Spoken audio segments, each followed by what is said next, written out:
நரேந்திர மோடி கடுமையான கருத்துக்களை சொல்லிட்டு இருந்தாரு. நேரலையில் நம்ம பார்த்தோம். உலகமே நம்புச்சு ஆபரேஷன் சிந்தூரை, ஆனா காங்கிரஸ் மட்டும் நம்பல.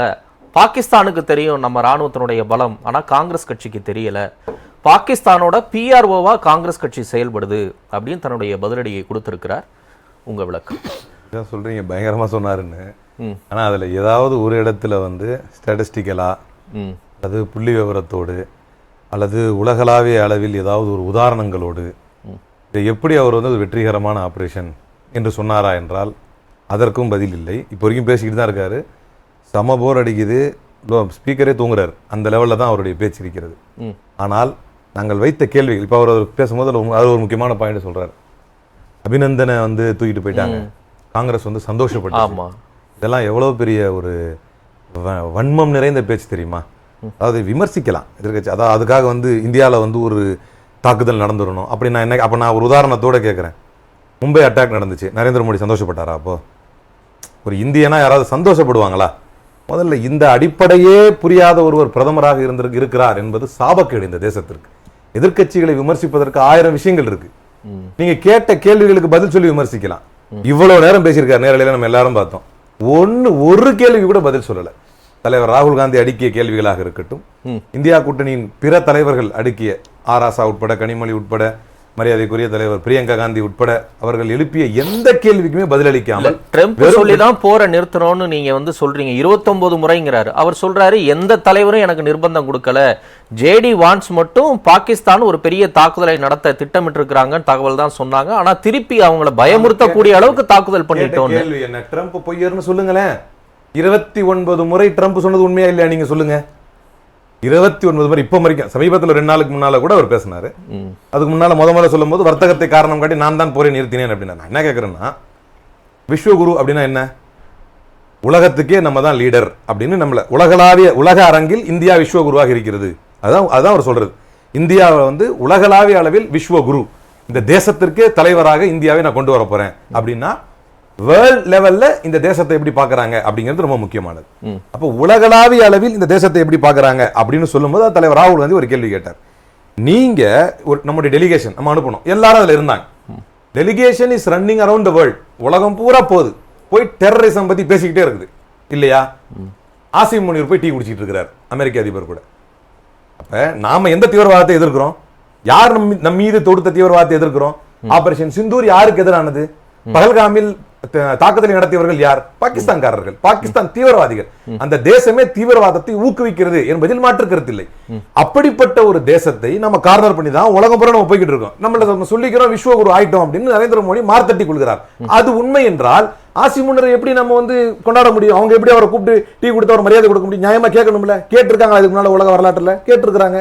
பராக் ஒபாமா சொன்னார், மும்பை தாக்குதலுக்கு பிறகு பராக் ஒபாமா அமெரிக்க அதிபராக இருந்தபோது சொன்னார், because we were able to link and establish the connection between the terror and Pakistan. அதான் உண்மை. நாம அஜ்மல் கசாப் நம்மளால கைது செய்ய முடிஞ்சு, டெரர் ட்ரையல் நம்மளால நடத்த முடிஞ்சு.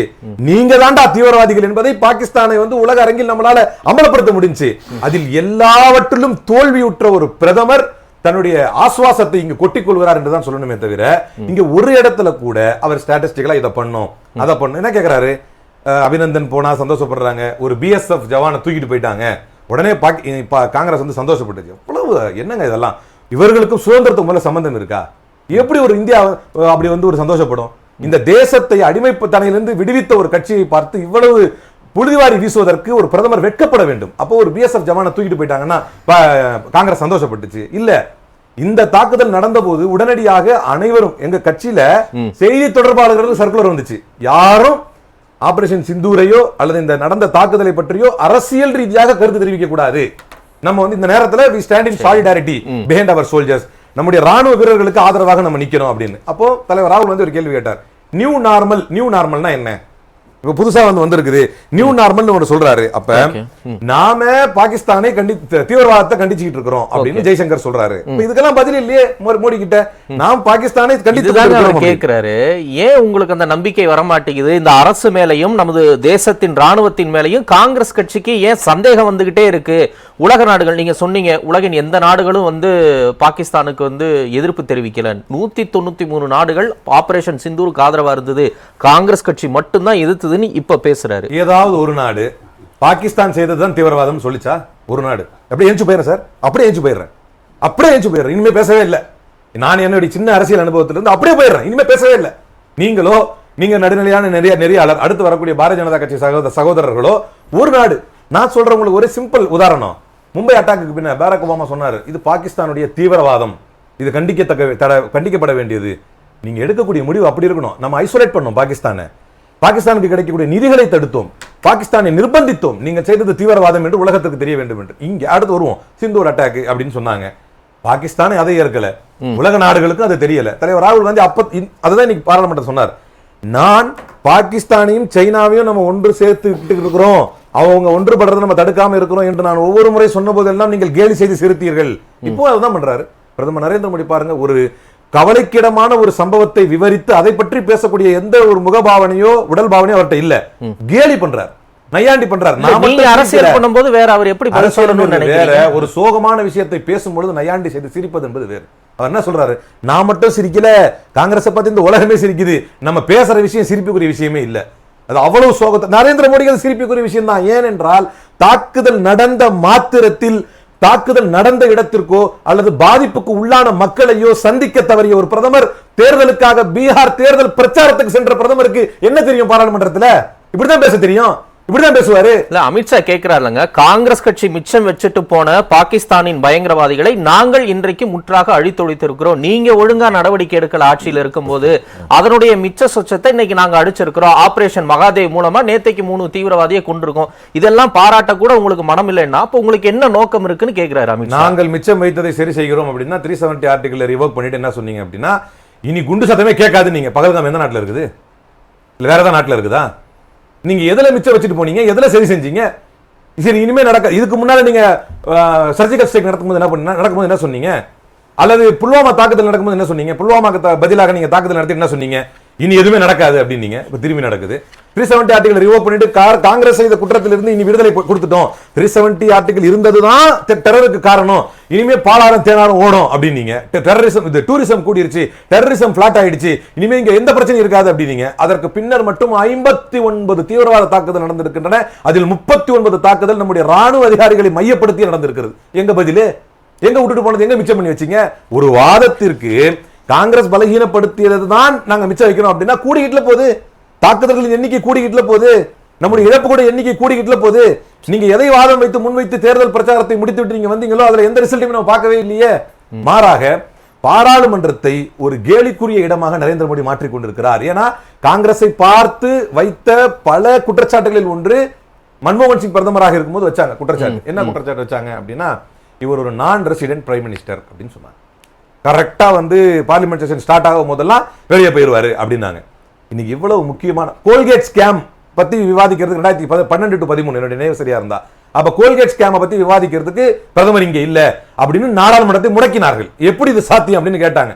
ஒரு கோல்கேட் ஸ்கேமுக்கே அப்படின்னா இவ்வளவு பெரிய பகல்காம் அட்டாக்குக்கான ஒரு விவாதம் நடக்கணும், பிரதமர் ஊர்ல இல்ல, அப்புறம் தான் வராரு. அப்ப இதை நம்ம கேள்வி கேட்போமா இல்லையா? ஒரு இவரை விட நரேந்திர மோடியை விட, ஒரு ஷார்ட்டா சொல்லி முடிச்சிடுறேன், நரேந்திர மோடியை விட மொத்தமாக 36 ட்ரிப் தான் மன்மோகன் சிங் போனது. அவரையே நான் resident prime minister Mukhtar Abbas Naqvi, அப்போதைய துணைத் தலைவர் பாஜகவுக்கு, அவர் நான் ரெசிடென்ட் பிரைம் மினிஸ்டர் சொன்னாரு. கடந்த முதல் வாட்டி வந்தார் இல்லையா பிரைம் மினிஸ்டராக 2014 இருந்து 19, அப்ப போன விசிட் மொத்தம் 49 விசிட் நரேந்திர மோடி. 36 அப்படியே பீட் பண்ணிட்டார். அதுக்கப்புறம் 27, இப்ப ஆல்ரெடி வந்து இவ்வளவு சீக்கிரத்துல 16 ட்ரிப் போயிட்டு வந்துட்டார். இப்படி ஒரு நான் ரெசிடென்ட் பிரைம் மினிஸ்டர் வச்சுக்கிட்டு எப்படி இந்த தேசத்தை நீங்க தீவிரவாத தாக்குதல்ல இருந்து காப்பாத்துவீங்க?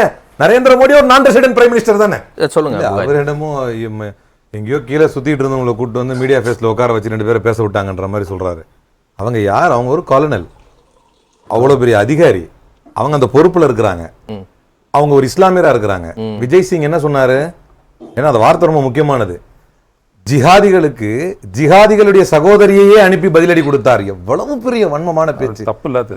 ஜிஹாதிகளுக்கு ஜிஹாதிகளுடைய சகோதரி, இதுதான் இவங்க ராணுவ வீரர்களை மதிக்கக்கூடிய லட்சணம். கேட்டா சும்மா ராகுல் காந்தி பேசாதது என்ன என்ன என்ன நீங்க பேசும்போது குறுக்க வந்தனா பாஸ், நீங்க பேசும்போது குறுக்க வந்தனா ஒரு வார்த்தை குறுக்க வந்தனா நான் சொல்றேன் பாருங்களேன். இந்த பாரதிய ஜனதா கட்சியினருக்கு பதில் சொல்றதுக்கு லாயக்கு இல்லன்னாலும் இவனால பேசும்போது குறுக்க வந்துற வேண்டியது. இருங்க வரதரா, உங்களுக்கு தான் கேக்குறாங்க, உங்களுக்கு பதில் சொல்றேன் தரேன், நான் வெயிட் பண்ணுங்க, அவர் பேசட்டும். ஐயா வந்து பாலச்சந்திர ஐஏஎஸ் ஒரு கேள்வி கேட்டார்.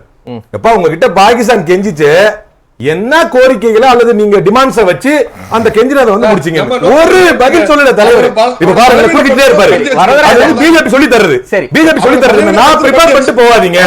நீங்க டிபேட்ஸ்ல நீங்க எதுவுமே ப்ரிப்பேர் பண்ண வேண்டாம். யாராவது ஒருத்தர் நியாயமா கேள்வி கேட்டானா குறுக்க புந்து அவனை பராட்டுங்க, அது போதும். இதுவே டிபேட்டுக்கு போதுமானது அப்படின்னு சொல்லிட்டாங்க. அதனால இப்ப பதில் இருக்கா? பதில் இருந்தா நீங்க பேசுங்க, நான் கூட அமைதியா இருக்கிறேன். என் நேரத்தை கொடுத்து நான் விட்டுறேன். பதில் இருக்கா பேசுங்க. அப்ப ராணுவ வீரர்களின் மீது இவ்வளவு அக்கறை கொண்ட நீங்கள் கொலனல் சோபியா குரைஷியை ஜிஹாதிகளின் சகோதரி என்று சொன்ன விஜய் சிங் மீது எடுத்த நடவடிக்கை என்ன? இன்னைக்கு உச்சநீதிமன்றம் கேட்டிருக்கு. இன்னைக்கு கேட்டிருக்கு. யார் யார் ஆன்லைன்ல மன்னிப்பு கேட்கிறேன்னு ஆன்லைன்ல மன்னிப்பு கேட்கிற இவ்வளவு பெரிய வார்த்தைக்கு எவ்வளவு பெரிய வார்த்தை? உச்சநீதிமன்றம் Supreme Court knows how serious this offense is. ராணுவ அதிகாரிகளை இந்தியாவை ரெப்ரசன்ட் பண்ணி இவ்வளவு பெரிய ஒரு பிரஸ் மீட் நடத்திய ஒரு ராணுவ அதிகாரிகளை கேவலப்படுத்திய கட்சி பாஜக. நடவடிக்கை எடுத்தீங்களா விஜய் சிங் மேல? நடவடிக்கை எடுத்து பேசுங்க. உங்களுக்கு அதுக்கான அருகதை இருந்தால் நடவடிக்கை எடுத்து பேசுங்க. இவ்வளவு பெரிய ராணுவ அதிகாரிகளை அவமானப்படுத்திருக்கீங்க. அது மட்டுமா? கொல்லப்பட்டவர்கள் இந்தியர்கள் என்று சொன்னால் அவர்கள் இந்துக்கள் என்று பாராளுமன்றத்தில் பேசுறீங்க.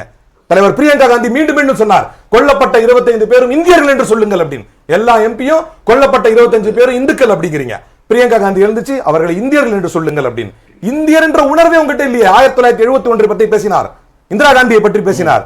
ரிச்சர்ட் நிக்சனை பார்த்து 1971 மரியாதைக்குரிய பிரதமர் அன்றைய பிரதமர் டிசம்பர் 12 ரிச்சர்ட் நிக்சனை பார்த்து கேட்டார், being a developing country we have our backbone straight என்றார். எங்க முதுகத்தண்டு நிமித்தி இருக்குடா, எங்க முதுகத்தண்டு நிமிர்ந்து நிக்குது. எங்கேயோ 3000 enough will and resources to fight all atrocities. எல்லா அட்ராசிட்டியும் ஃபைட் பண்றதுக்கான will ரிசோர்ஸ் எங்க கிட்ட இருக்கு. எங்களை பார்த்து 3000-4000 கிலோமீட்டர் தூரத்துல உட்கார்ந்து இருக்கிற நீ வந்து எங்களுக்கு அதிகாரம் பண்ண வேண்டிய அவசியம் இல்லைன்னாரு. இப்படி ஒரு வார்த்தை ட்ரம்ப பார்த்து கேட்டீங்களான்னு கேக்குறோம். இல்ல ராஜதந்திரம்னு சொல்றாங்கல்ல, நீங்க எங்களுக்கு பாடம் எடுக்காதீங்க. எங்களுக்கு தெரியும் டிப்ளமேட்டிக்கா எப்படி மூவ் பண்ணணும்னு தெரியும். எல்லா விஷயத்தையும் பொதுவெளியில சொல்லவும் முடியாது. விளக்க வருது. அப்ப நானும் ஒரே வார்த்தையை முடிச்சிடுறேன். நேரு எடுத்தது பூரா ராஜதந்திரம், இந்திரா காந்தி எடுத்தது பூரா ராஜதந்திரம். விமர்சனம் பண்ணாதீங்க. கேட்ட கேள்விக்கு பதில் இருக்காது. ஒண்ணு பேசுறவங்க குறுக்க பாய்வாங்க, இல்ல அர்த்தமே இல்லாம சிரிப்பாங்க. பாஜகக்காரர்களை கேட்டு பாருங்க. ஒரு கேள்வி ரொம்ப நியாயமா வச்சார் ஐயா. என்ன காரணத்திற்கு கொண்டு என்ன டிமாண்டை ஏத்துக்கிட்டு பாகிஸ்தான் கெஞ்சினது நீங்க ஒத்துக்கிட்டீங்க? உங்களுக்கு வாய்ப்பு கிடைச்சது இல்ல. இதுக்கு முன்னால காங்கிரஸ் செஞ்ச தப்பை எல்லாம் கொட்டி இந்த தப்பெல்லாம் அப்ப இருந்து தீர்க்க முடியாம இருக்குது, இதை முடிச்சு வைங்க அப்படின்னு ஏதாவது சொன்னீங்களா? அதுக்கு பதில் இல்ல. உமர் அப்துல்லா பத்தி கேட்டீங்க, போலீஸ் அவர் கையில இல்ல, சீஃப் செக்ரட்டரியும் அவரால் நியமிக்க முடியாது. ஏன் அப்ப அவர் அப்ப கூட ஒரு சிஎம்மா இருக்கிறமேனு தார்மீகமா வந்து அவர் ஏத்துக்கிறாரு. இதுல கொஞ்சம் நியாயம் கூட ஹோம் மினிஸ்டருக்கு இல்லையா? நீங்க அதுதானே கேட்கணும். எந்த பொறுப்புமே இல்லாத உமர் அப்துல்லா எதுக்கே நான் இருக்கிற ஒரு சிஎம் வெக்கப்படுறையா அப்படின்னு சொல்றாரு. வெக்கப்படுறாரு. ஒரு சிஎம் போது வெக்கமா இருக்கு எனக்கு, ஆனா என் கையில எதுவுமே இல்ல, இருந்தாலும் நானும் ஒரு பொறுப்பு இருக்கிறேன்றாரு. அப்படி பொறுப்பேற்றுக்கிட்டார் உமர் அப்துல்லா. எல்லாத்தையும் கையில வச்சிருக்கிற அமித்ஷா, எல்லாத்தையும் கையில வச்சிருக்கிற ராஜ்நாத் சிங், ஒரு சாதாரண கொடிய சக்தி ட்ரெயின்ல துவக்கினா கூட இது ஏன் சாதனை அப்படின்னு ரயில்வே அமைச்சருக்கு முன்னால போய் இவர் நின்று ஆட்டுறாரு கொடிய. இப்ப ஏற்பட்ட பாதிப்புக்கும் தாக்குதலுக்கும் ஏன் பொறுப்பேற்க மாட்டேங்கிறார் பிரதமர்? All good comes from Modi, but Modi is not responsible for anything that cos wrong என்று கார்டியன் எழுதியது. அதை இங்க நினைவுபடுத்துறேன். ஓகே.